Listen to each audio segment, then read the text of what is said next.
Welcome to this virtual presentation entitled Language Teaching for Understanding. It is an honor to be participating in this 5th ICT Conference for Language Teaching.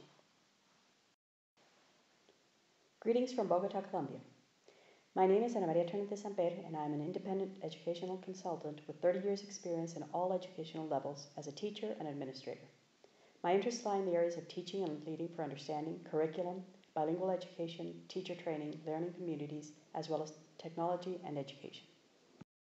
For those who are interested, this is where Bogota is located and the link to a promotional video of our lovely country.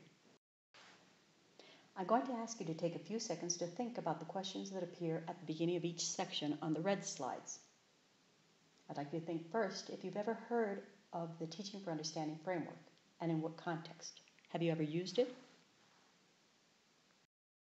Much of the information about TFU in this presentation comes from Harvard University's ALPS website and the book Teaching for Understanding, compiled by Martha Stone. As stated in the website, the framework comes from the collaborative thought and work of the teachers and researchers of the Teaching for Understanding project, based at the Harvard Graduate School of Education. Over the course of 5 years, members of this group talked together, developed curricula, tried them out in classroom, watched and talked with students, wrote case studies, and eventually solidified a framework that identifies the central aspects of planning and teaching for understanding. What is understanding? Why is understanding important for language learning? Are drill, practice, and input more important for language learning? TFU focuses on understanding, which is, according to researchers at Project Zero, the ability to think and act flexibly with what one knows. Undoubtedly, part of language learning requires drill and practice. However, as with most learning, it is desirable that students go far beyond basic skills towards more complex thinking skills in the target language. And, in that sense, teaching language must take into account general teaching theory. According to Hill and Flynn, authors of Classroom Instruction That Works for English Language Learners, based on the groundbreaking research by McREL, approaches to language teaching have evolved towards more constructivist perspectives, where students discover and produce meaning through active engagement with knowledge in collaborative and self-paced environments where the teacher is a facilitator and a guide. The TFU framework is, clearly, a constructivist approach.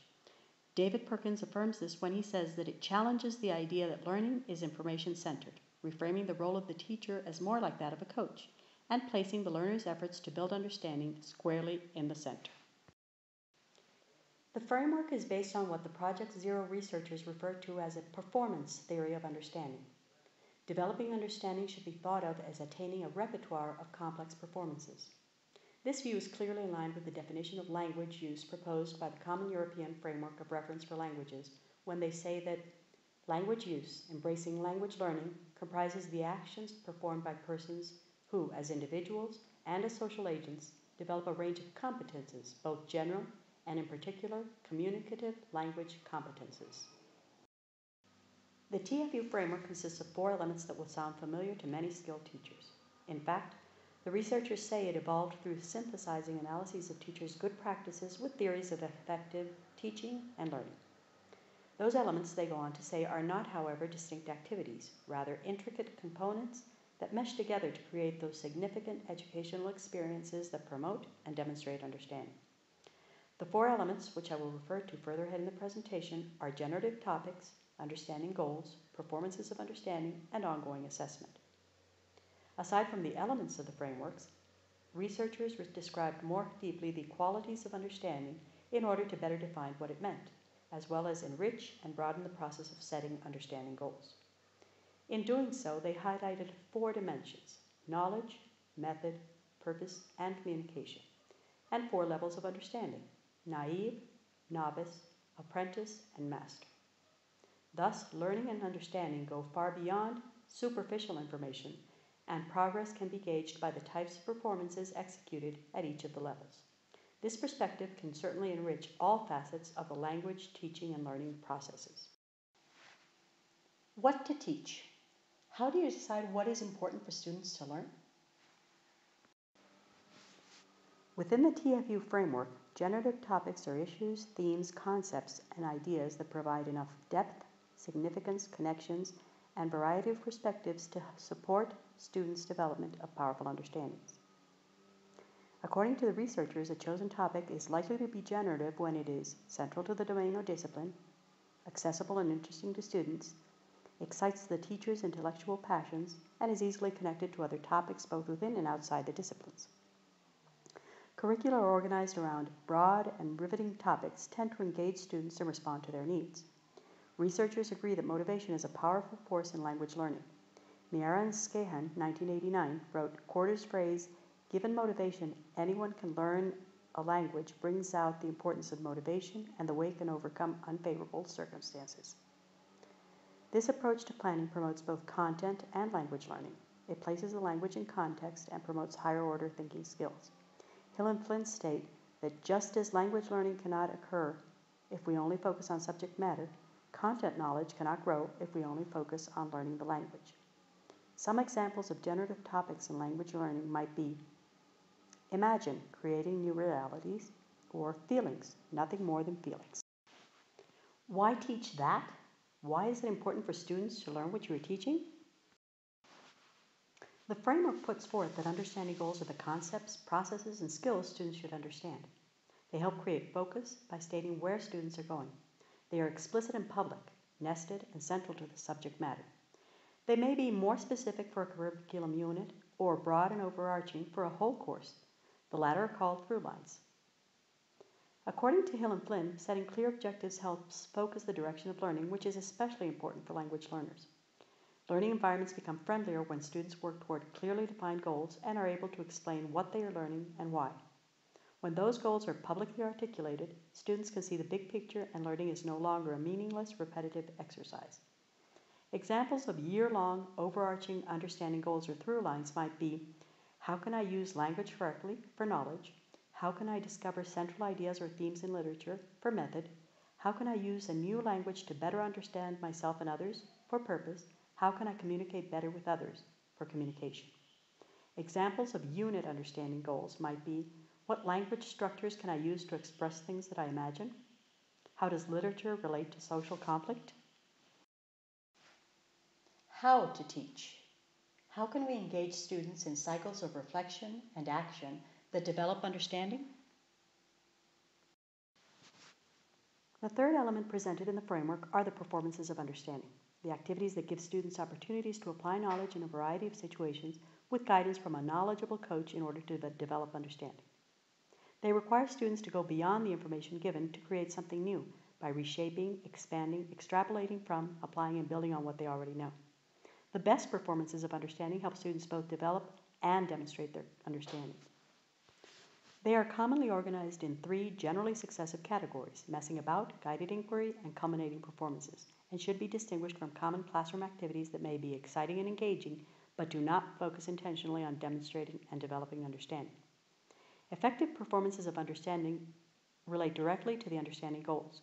Develop and apply understanding through practice, engage multiple learning styles, promote reflexive engagement in challenging, approachable tasks, and demonstrate understanding. Research tells us that language learners pass through stages in their learning process. The transition from one stage to another is progressive and requires adequate scaffolding, which corresponds to Vygotsky's notion of the zone of proximal development. The characteristics and sequencing of understanding performances make them especially useful in ensuring the kinds of work that allow language learners to advance gradually towards higher and complex levels of execution and understanding. Performances of understanding are often collaborative exercises attending to the social nature of learning and a student's natural desire to relate to others. Following what is proposed by Hill and Flynn, this gives students more opportunity for interaction, repetition, and negotiation. Groups also require functional, context-relevant speech and help to reduce student anxiety. All of these characteristics foster an environment which undoubtedly contributes to better and enduring learning. Additionally, performances of understanding are flexible, adaptable, and creative. They easily tap into students' interests as well as allowing for differentiation according to their needs, thus catering to the diversity often found in language classrooms. Examples of performances of understanding might be, in collaborative groups, students share imaginary worlds that they have read, heard about, or watched, and make a best imaginary world poster to present for the messing about stage. Each student produces a short video on a new reality for a contemporary global issue, explaining what needs to be done to try to achieve the results they envision. Students addressing similar issues edit their work jointly to create films for the Imagine Film Festival as a culminating performance. How can we know if students are learning? How do students demonstrate understanding? The final element of the framework is the ongoing assessment, which is the process of providing students with clear responses to their performances of understanding in a way that will help to improve next performances. With its characteristics of relevant, explicit, and public criteria, frequent assessments, use of multiple sources, and contribution to gauging progress and informing planning, in the words of the researchers, it both enhances and evaluates learning. The idea of assessment embedded within the performances of understanding makes this perhaps the most powerful element of the framework in the context of language learning and teaching. Timely and useful feedback is vital for language learning. When it does not happen in that manner, the possibility of fossilization of errors increases, and students' confidence is undermined when they are unsure of the knowledge they are constructing. Hill and Flynn state that effective learning requires feedback with comprehensible, useful, and relevant criteria. Ongoing assessment within the TFU framework foresees the organization of those criteria into rubrics that prove beneficial for language learning. This is often done with the participation of the teacher, students, and other contributors. This corresponds to Hill and Flynn's affirmation: where rubrics are tied to a student's work, the student better understands expectations.